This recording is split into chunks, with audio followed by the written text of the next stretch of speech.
बहुत दिनों बाद जॉन्स और रोजी माउंट मेरी चर्च में जा रहे थे। रोजी उसी चर्च में पली बड़ी थी। आज रोजी का बर्थडे है, इसलिए वो अपना बर्थडे सेलिब्रेशन करने चर्च जा रहे थे। शादी के बाद वो पहली बार जॉन्स के साथ चर्च में जा रही थी, इसलिए वो खुश थी कि वो चर्च जाकर वहां सबसे मिलेगी।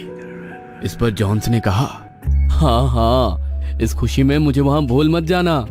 बातें करते करते जॉन्स और रोजी माउंट मेरी चर्च में पहुंच गए। वहां फादर फ्रांसिस पहले से ही दोनों का वेट कर रहे थे। रोजी वहां सबसे मिलके बहुत खुश हुई और सबके साथ मिलकर उसने अपना बर्थडे भी सेलिब्रेट किया।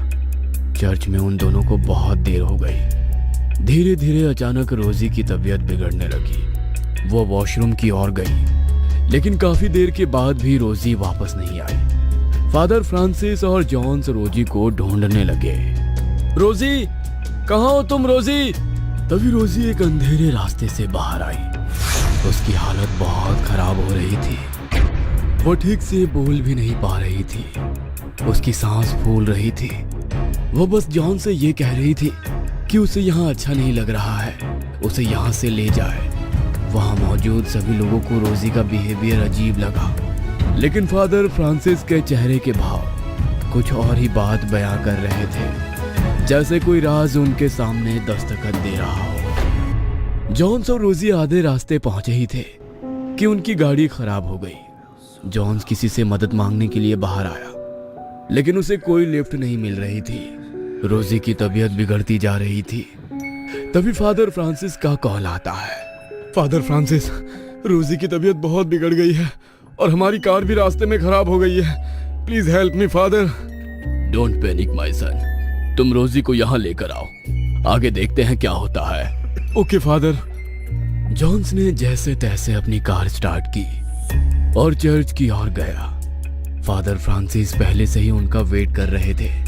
जॉन्स जैसे ही चर्च के पास पहुंचा, उसने रोजी को अंदर ले जाने की कोशिश की, मगर रोजी अंदर नहीं आ रही थी। तभी फादर फ्रांसिस ने अपने हाथ में रखा होली वाटर रोजी के ऊपर छिड़क दिया। जॉन्स ने उसे अपने गोद में उठाया और एक टेबल पर लिटा दिया। फादर फ्रांसिस ने उसके चारों ओर होली वाटर छिड़क दिया। ये सब क्या हो रहा है फादर? रोजी को क्या हुआ है? आपने उसे ऐसे क्यों ट्रीट किया? अब शायद वक्त आ गया है कि तुम्हें रोजी के पास्ट के बारे में पता चले। पास्ट? कैसा पास्ट? क्या हुआ था रोजी को? फादर फ्रांसिस ने बताया कि रोजी की माँ रूबी इसी चर्च में रहती थी। रोजी के फादर विक्टर रूबी से शादी करने के बाद उसे अपने साथ ले गए। सब बहुत खुश थे, लेकिन ये खुशी ज्यादा दिन तक नहीं रही। शादी के 2 साल बाद भी रूबी को कोई बच्चा नहीं हो पा रहा था। उन दोनों ने हर एक कोशिश की, लेकिन कोई फायदा नहीं हुआ। गॉड प्लीज, आपने तो हमेशा मेरा साथ दिया है, इस बार भी मेरी रिक्वेस्ट सुन लो, मुझे माँ बनने का सुख दे दो प्लीज गॉड। धीरे धीरे रूबी का हौसला टूटता गया और साथ ही गॉड पर से उसका विश्वास भी। और एक दिन वो हुआ जो रूबी की जिंदगी का सबसे काला सच बन गया। काला सच? कैसा काला सच फादर? एक दिन रूबी एक लाइब्रेरी में गई थी और वहां उसके हाथ एक किताब लगी, एक रूहानी नन की रूहानी किताब जो एक ताबूत में बंद थी। वो कोई आम किताब नहीं थी। उस किताब को पढ़ने वाला रूहानी दुनिया से जुड़ने लगता है और उस दलदल में डूबने लगता है। रूबी ने वो किताब हाथ में ली और पढ़ने के लिए बैठी। उसने जैसे ही वो किताब खोली, आसपास सारे जानवर जोर जोर से आवाज करने लगे। उस किताब में कुछ ऐसे वर्ड्स थे जो एक इंसान को एक बुरी रूहानी नन से जोड़ देता है। और रूबी ने किताब पढ़ना शुरू किया। किताब को आधा पढ़ने के बाद उसने किताब को पढ़ना छोड़ दिया। उस रात जब वो घर पर गई तो विक्टर ने उसके चेहरे पर अलग ही खुशी देखी। क्या बात है रूबी, आज बहुत खुश लग रही हो। कोई खोई हुई चीज मिली है क्या? खोई हुई चीज नहीं मिली, लेकिन जल्दी मिल जाएगी। उसी रात जब विक्टर अपने कमरे में आराम से सो रहा था तो रूबी चर्च में आई और चर्च के एक अंधेरे कमरे में उसने उस किताब के जरिए एक बुरी रूहानी नन की आत्मा को बुलाया। क्यों बुलाया है मुझे यहाँ? क्या चाहती हो तुम? मैं बस माँ बनना चाहती हूँ। मैं एक बच्चा चाहती हूँ। इतने सालों से मेरी कोख सूनी है। अगर कुछ पाना चाहती हो तो उसकी कीमत भी देनी होगी। मैं कोई भी कीमत चुकाने को तैयार हूँ, बस तुम मेरी इच्छा पूरी कर दो। ठीक है, मैं तुम्हें माँ बनने का सुख जरूर दूंगी, लेकिन उस बच्चे के 25 वर्ष के बाद वो बच्चा तुम मुझे सौंप दोगी। रूबी ने रूहानी आत्मा की बात मान ली। कुछ ही दिनों बाद रूबी प्रेग्नेंट हो गई और उसके बाद रोजी का जन्म हुआ। रोजी जब 5 साल की हुई तो रूहानी आत्मा ने उसे रोजी को शैतान बनाने के लिए कुछ मेथड बताई। रूबी अमावस्या की रात को चुपके से रोजी को लेकर चर्च के एक अंधेरे कमरे में चली गई। रूबी उस रूहानी आत्मा के वश में इतनी खो गई थी कि उसे इस बात का जरा भी अंदाजा नहीं था कि वो अपनी ही बेटी को एक शैतान के हवाले कर रही है। रूबी ने अंदर जाके वो मेथड स्टार्ट की। उसने एक काले क्रॉस को एक काले कपड़े में लपेटा और रोजी के हाथ पर उल्टा बांध दिया और वो उस किताब को जो उसे लाइब्रेरी में मिली थी उसे पढ़ना शुरू किया। लेकिन वो ये नहीं जानती थी कि इस किताब को पूरा पढ़ने के बाद उसकी मौत हो जाएगी। अगली सुबह जब चर्च में यह खबर फैली तो मैं वहां गया। रूबी की अजीब तरीके से मौत और रोजी का बेहोशी की हालत में मिलना, उसके हाथ पर उल्टा क्रॉस होना, ये सब बातें काले रूहानी आत्मा की ओर इशारा कर रही थी। मैंने रोजी को उठाया और बाहर ले आया और उस कमरे को हमेशा के लिए बंद कर दिया। लेकिन फादर, वो रूहानी आत्मा अब क्या करने वाली है मेरी रोजी के साथ?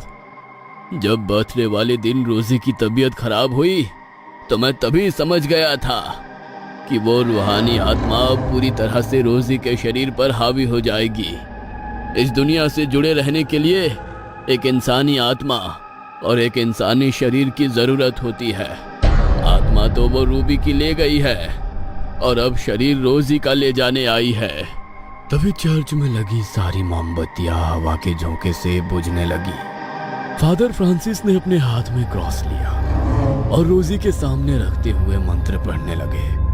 अगले ही पल रोजी टेबल पर खड़ी हो गई और अपने शरीर को मोड़ने लगी। उसके हाथ पैर उल्टी दिशा में घूम गए और वो मकड़ी की तरह छलांग लगाती हुई दीवार पर चढ़ी और भयानक हंसी के साथ वहां से भाग गई। जॉन्स, हमें रोजी को ये अमावस्या खत्म होने से पहले ढूंढना होगा, नहीं तो हम रोजी को नहीं बचा पाएंगे।